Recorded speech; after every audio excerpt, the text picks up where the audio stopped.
Hey, what's going on, everyone? This is Mitch. Good Sunday morning to you all. Hope you guys are feeling well out there and having a great Labor Day weekend so far.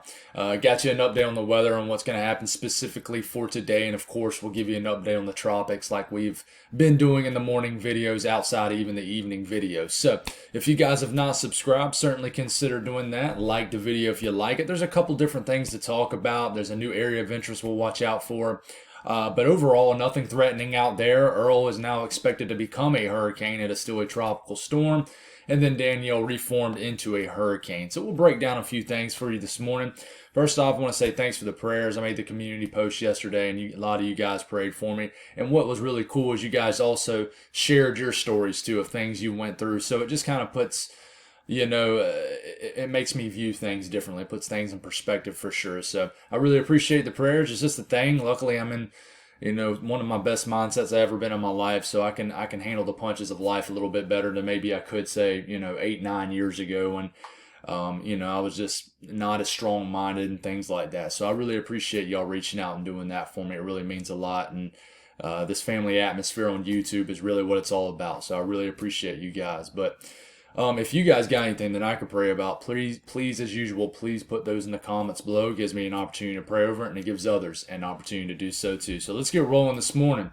Sorry I'm a little late with the video. I slept in because I went to the Gamecock game last night, which, by the way, even though my team won 35-14, man, it was probably the, I don't know, it was probably the most low energy win touchdown game I ever been to. I don't know how to explain it. It was just, man, my team looked awful. I was expecting a lot better.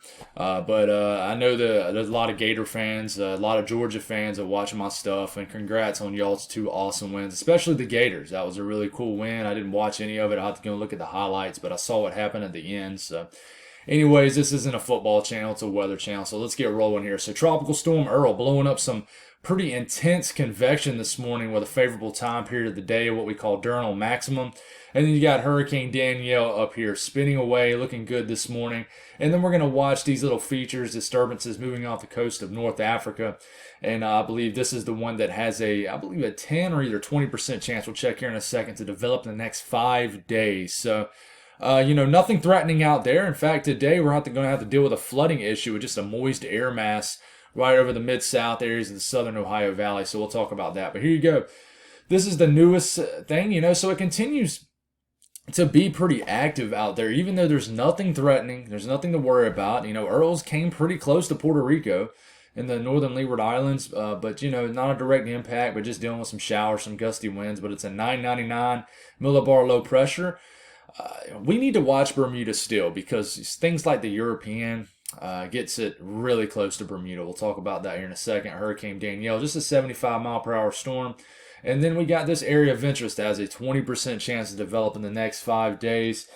Nothing to worry about with this. I can tell you the pattern in general right now favors wave breaking and then turning out the sea, even if the wave breaking does not knock out these tropical systems. But that could change. We don't know how the pattern's going to be. There's also a signal behind this for a tropical wave. So, it's peak season. We're going to expect activity out there in Atlantic. It's just, can we hold it off from affecting the mainland?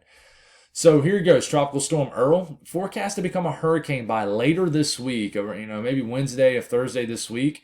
And now both major models, the GFS and the European, have this definitely becoming a hurricane. So this will slowly begin to make its turn north.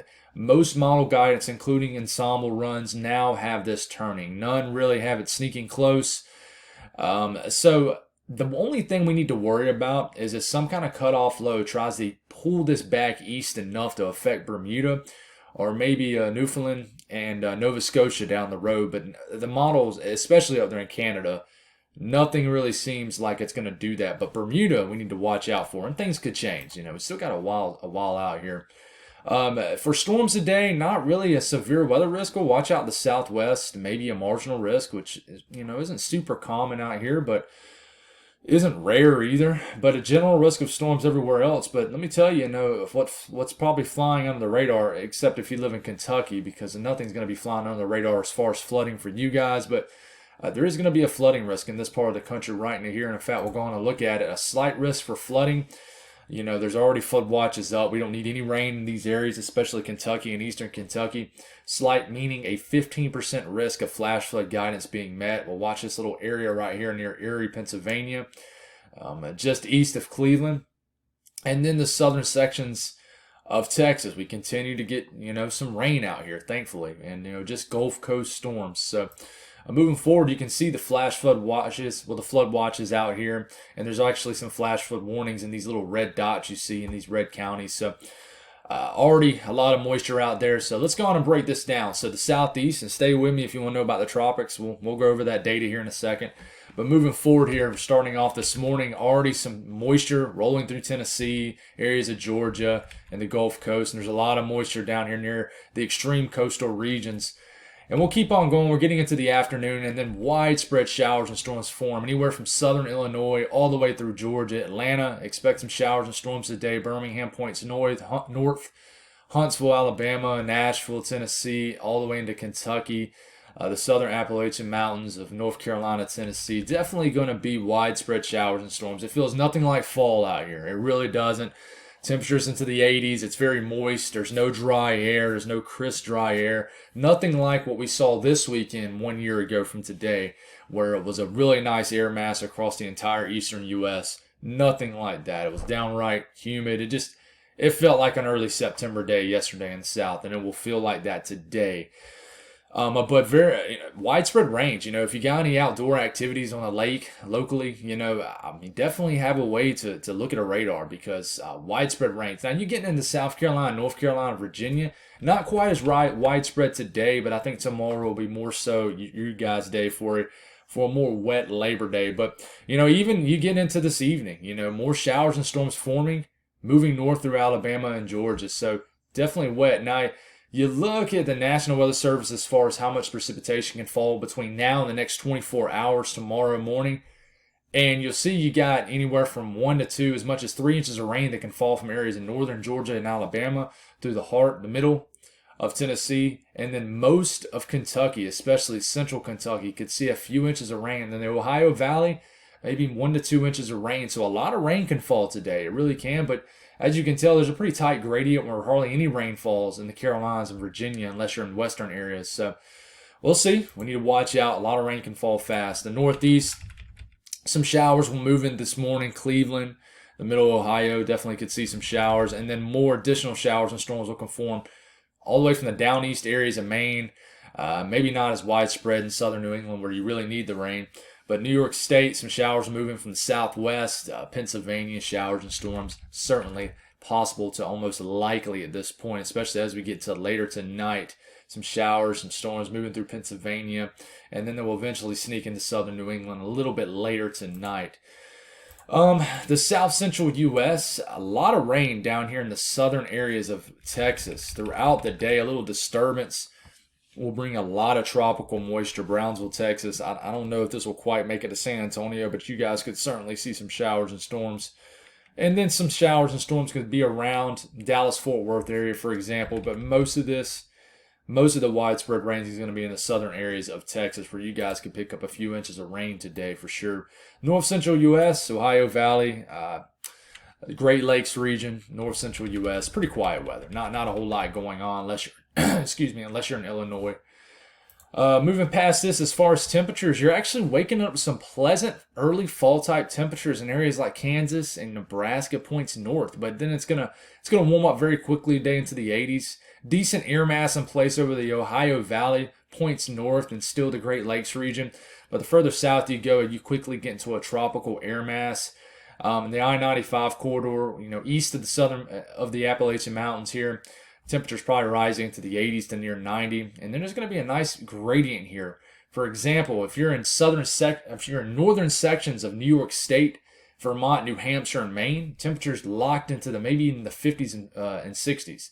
But you go into the southern areas of these states, in the southern New England, 70s and 80s. So I will tell you, it's going to be even though it doesn't look as warm down here in Alabama, Mississippi, and Georgia, that is only because there's going to be widespread rains. It's still going to be a tropical air mass. I think a lot of people this time of the year, they'll look at their 10-day forecast and they'll say, well, dang, it's only going to be, 84 degrees.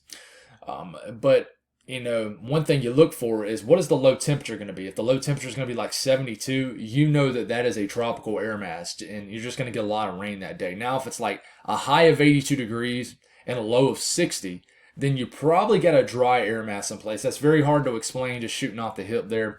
But in general, just because the temperatures show lower on your 10-day forecast, that doesn't mean you're going to have a nice dry air mass in place. So keep that in mind. But the update on the tropics out here, you got, what will be probably a somewhat strengthening Hurricane Danielle. It's not a boy, it's a girl. And then we have Earl, which, will stall out and move very slowly over the next few days. And this is the European model. And it'll eventually start to move north. It'll strengthen, probably flirt with hurricane status as early as midway this week. And then just move very slow. Bermuda's right here. And this is the thing I'm concerned about, is it looks like it's starting to turn.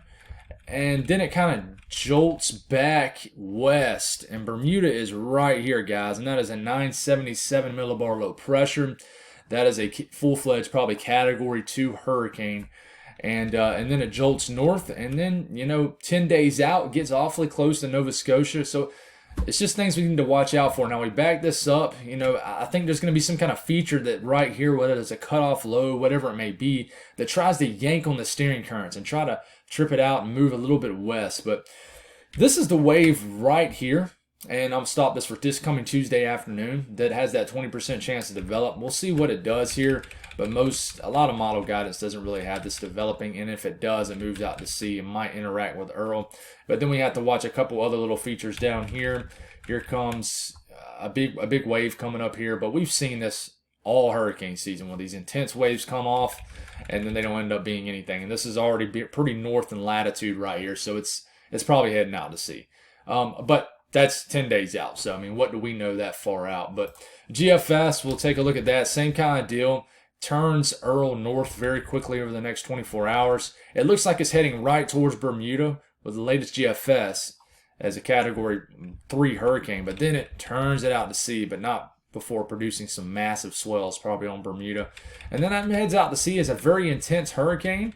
Gets yanked a little bit, stalls out right here, and just kind of twirls around, then it's on out of here. But if you look at the GFS, it doesn't want anything to do with the main development region. It has a couple features trying to show up here in the Gulf of Mexico, but it's hard to take that serious when it's past 10 days out. But latest European ensembles, that's the latest signal on Earl. Has them almost all going out to sea. There's a couple little stragglers that get closer, but it's hard to worry about that when it's 2 out of 50.